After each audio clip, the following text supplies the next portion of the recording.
সরকার পরিবর্তন হলো, কিন্তু এসএলএসটি চাকরি প্রার্থীদের যে বঞ্চনার কোনো পরিবর্তন হলো না। আমাদের রক্তের উপরে এই সরকার প্রতিষ্ঠা, আমাদের লাশের উপরে এই সরকারের ভিত্তিপ্রস্তর। পুরনো ফোন নতুন ভার্সনে এসেছে। তাদের ফেলে রাখা দুর্নীতিগ্রস্ত নোংরা দুর্গন্ধময় চটিকে এই সরকার আবার যদি পায়ে পড়ে, ফলে আবার এই একই রকম সমস্যা হবে।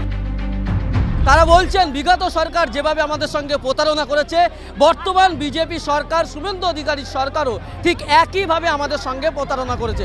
আমাদেরকে একেবারে বঞ্চনার শিকার করেছে। 4 মাস হয়ে গেল, 100 দিন পেরিয়ে চলে এসেছে, কিন্তু সরকারের আমাদের জন্য কোনো বার্তা নেই। ভোটের আগে বড় বড় কথা আর ভোটের পরে নীরবতা।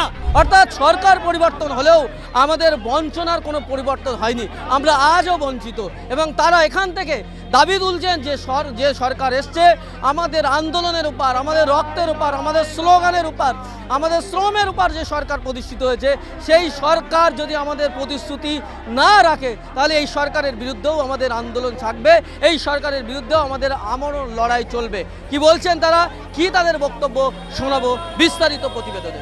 ওই ওএমআর এর মধ্যেও ম্যানিপুলেশন হয়েছে, ওই ওএমআর এর মধ্যেও মনে হচ্ছে আমাদের অনুমান টিচারদেরকে ম্যানিপুলেশন করে ঢুকানো হয়েছে।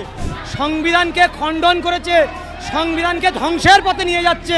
এই অসাংবিধানিক 10 নম্বর বাতিল করে অবিলম্বে মেধার ভিত্তিতে আমাদের নিয়োগ চাই।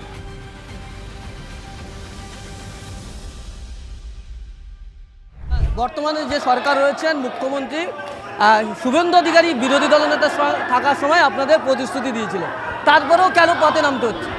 দেখুন, আমরা পূর্বতন সরকারের আমলে 10 থেকে 12টা মুভমেন্ট করেছি, কিন্তু কোনো সুরাহা পূর্বতন সরকার আমাদের এসএলএসটি ফ্রেশার্স ক্যান্ডিডেটকে পাইয়ে দিতে পারেনি। এবং কি আমাদের যে অধিকার, সেই অধিকার বঞ্চনা করেছে, সংবিধানকে খণ্ডন করেছে, সংবিধানকে ধ্বংসের পথে নিয়ে যাচ্ছে। অবৈধ 10 নাম্বার দিয়ে আর্টিকেল 14 এবং আর্টিকেল 15 স্পষ্টভাবে বলা আছে চাকরির ক্ষেত্রে সবার সমান অধিকার। তাহলে কেন এই বৈষম্য 10 নাম্বার আমাদেরকে পাইয়ে দিয়ে আমাদের সঙ্গে বৈষম্য করা হলো? আমাদের চাকরিটা কেন ছিনিয়ে নেওয়া হলো? এবং আপ টু ডেট ভ্যাকান্সিতে আমাদের নিয়োগ দিতে হবে। তৃতীয়ত, আজ পর্যন্ত আমরা বারংবার বলে এসেছি আমাদের রক্তের উপরে এই সরকার প্রতিষ্ঠা, আমাদের লাশের উপরে এই সরকারের ভিত্তিপ্রস্তর। আমাদেরকে একেবারে বঞ্চনার শিকার করেছে। 4 মাস হয়ে গেল, ভোটের আগে বড় বড় কথা আর ভোটের পরে নীরবতা। আমরা আমাদের অধিকার ছিনিয়ে নিতে আমরণ চেষ্টা চালিয়ে যাব, শেষ রক্তবিন্দু দিয়ে হলেও আমরা আমাদের লড়াই চালিয়ে যাব। আগের সরকারের মতো কি এই সরকারও আপনাদের সঙ্গে মানে প্রতারণা করছে? দেখুন, প্রতারণায় তো আজ থেকে 4-5 মাস আগে, ভোটের আগে বলেছিলেন যে যিনি আজকের বর্তমান মুখ্যমন্ত্রী শ্রী শুভেন্দু অধিকারী মহাশয় বিরোধী দলনেতা থাকাকালীন বলেছিলেন এই অবৈধ 10 নম্বর পাইয়ে দেওয়া যায় না, এইভাবে যদি নিয়োগ হয় এই নিয়োগ ক্যান্সেল হবে। আমরা তো সহানুভূতির সঙ্গে বলতে চাই, মানবিকতার খাতিরে আমাদেরকে ভাতৃস্নেহে ডেকে নিন। আমরা আলোচনায় বিশ্বাসী, আমরা সন্ত্রাস নয়, আমরা মস্তান নয়, আমরা গুন্ডা নয়, আমরা ছাত্র, আমরা স্কুলে যেতে চাই, আমরা বই কলম হাতে ধরে নিতে চাই। আমরা চাইছি যে এসএলএসটি 2025 যে সেকেন্ড এসএলএসটিটা হয়েছিল, আগে দুর্নীতিগ্রস্ত সরকার 2016 প্যানেলের টিচারদেরকে আবার ম্যানিপুলেট করে ঢোকানোর অপচেষ্টা করেছিল। কিন্তু সেই সরকারের আমাদের সম্মিলিত প্রচেষ্টা, এইগুলোর ফলে আগের সরকারের নিপাত গেছে, নতুন সরকার এসেছে। সেই একই তাদের ফেলে রাখা দুর্নীতিগ্রস্ত নোংরা দুর্গন্ধময় চটিকে এই সরকার আবার যদি পায়ে পড়ে, ফলে আবার এই একই রকম সমস্যা হবে। আমরা সেই জন্য আজকে পথে নেমেছি, যাতে এসএলএসটি 2025 এই এসএলএসটিটা ফ্রেশ, স্বচ্ছ এবং মেধার ভিত্তিতে নিয়োগ হয়। কারণ মুখ্যমন্ত্রী তো বিরোধী দলনেতা থাকাকালীন আপনাদের প্রতিশ্রুতি দিয়েছিলেন যে ওএমআর সিট প্রকাশ করবেন, কিন্তু তারপরেও এখনো প্রকাশ করেনি, আপনাদের পথে নামতে হচ্ছে। হ্যাঁ, আমাদের হাইকোর্টের already Amrita Sinha ma'am single বেঞ্চের রায় দিয়ে রেখেছেন যে 2025 এসএলএসটির সমস্ত ওএমআর পাবলিক ডোমেন করতে হবে এসএস সার্ভারের আপলোডের মাধ্যমে। কিন্তু আগের সরকার স্বজন পোষণ এবং একটা দুর্নীতিকে ঢাকার জন্য আরেকটা পরিকল্পিত দুর্নীতি করার জন্য ওএমআর পাবলিশ করেনি। ওই ওএমআর এর মধ্যেও ম্যানিপুলেশন হয়েছে, ওই ওএমআর এর মধ্যেও মনে হচ্ছে আমাদের অনুমান টিচারদেরকে ম্যানিপুলেশন করে ঢুকানো হয়েছে, ওই ভয়ে এখনো পাবলিশ করছে না। কিন্তু এই মানবিক সরকারের কাছে আমাদের আবেদন হবে আবার যেন ওএমআরটা, ওই পরীক্ষার ওএমআরটা আগের সরকার যেটা পারেনি, কিন্তু এই সরকার করুক, করে ওএমআরটা পাবলিশ করে। 2016 ওএমআরটা এই সরকার আসার শপথ গ্রহণ অনুষ্ঠানের 6 ঘন্টার মধ্যে ওয়ে পাবলিক ডোমেন করেছে, 16টা পাবলিশ করতে পারলো, 25টা কেন হচ্ছে না? তার মধ্যে তাহলে আমরা বুঝতে পারছি যে ওর মধ্যে কোনো কিছু দুর্নীতি আছে। দুর্নীতির আঁচের কথা ভেবেই, প্রকাশ করার কথা ভেবেই ওনারা ভয়ে এখনো প্রকাশ করতে পারছে না। আমাদের এটা সংশয় আছে, সেই জন্য এই সরকারের কাছে আবেদন ওএমআর অবিলম্বে প্রকাশ করতে হবে, পাবলিক ডোমেন করতে হবে, যেন আমরা একে অপরের প্রত্যেকের ওএমআর কপি আমরা যেন দেখতে পাই। আমার নাম অমিত কুমার বেরা, আমি একজন এসএলএসটি বঞ্চিত ফ্রেশার্স প্রার্থী। সময় আপনারা পথে নেমেছিলেন, এই সরকারের আমলেও আপনাদের পথে নামতে হচ্ছে। সরকার পরিবর্তন হলেও আপনাদের যে দুর্দশার কোনো পরিবর্তন হলো না। দেখুন, প্রাক্তন সরকারের এতটাই দুর্নীতি শিক্ষা ব্যবস্থা নিয়েছিল, সেই জন্য 19শে সেপ্টেম্বর 2025-এ আমাদের এই কলকাতার রাজপথে বসতে হয়েছিল।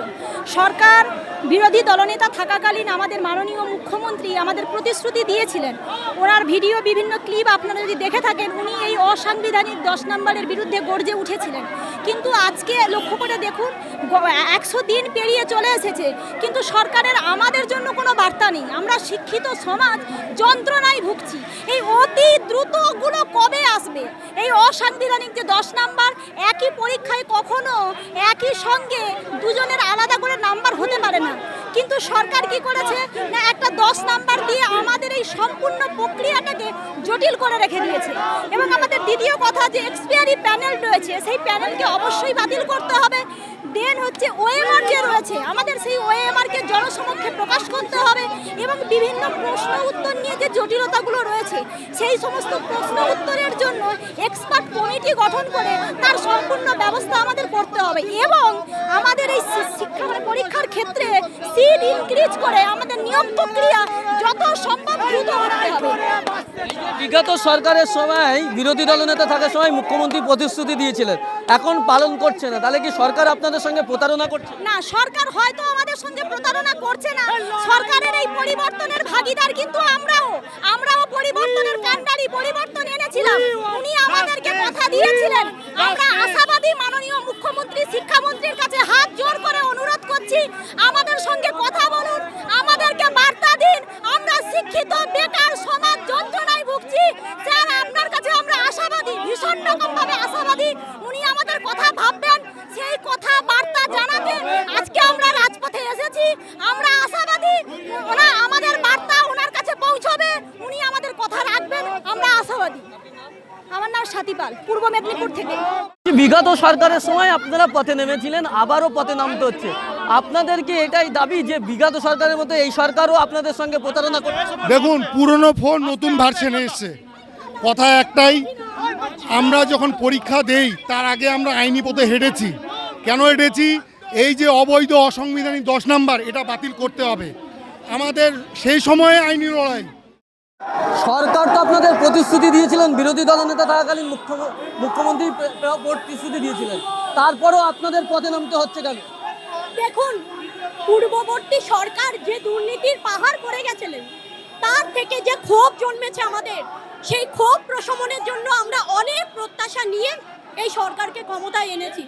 কিন্তু দেখা গেছে যে পরিস্থিতি সেই একই দিকে যাচ্ছে।